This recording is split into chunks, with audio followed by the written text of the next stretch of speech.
So, next tayo, part 3, conditional statements. Number 1 is scholarship eligibility. Dito, pinapa-input natin si user ng average grade tsaka ng family income. So, kung yung average daw is greater than or equal to 90, tapos yung income daw is less than 200,000, ang ipiprint niya is full scholarship. So, kapag kayong average naman daw is greater than or equal 85, and income is less than 500,000, ang ipiprint niya is partial scholarship. So, else, not eligible. Next, electricity bill calculator.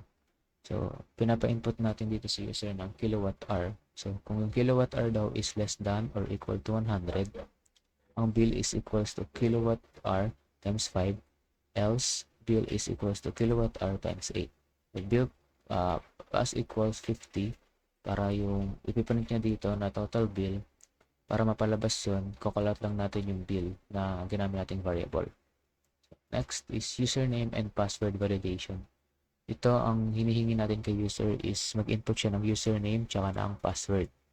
Kung username daw is equals to admin and yung password is equals to 12345, piprint niya is login successful. Kapag mali naman yung in-input ni user na username at password, ang ipiprint niya is invalid credentials.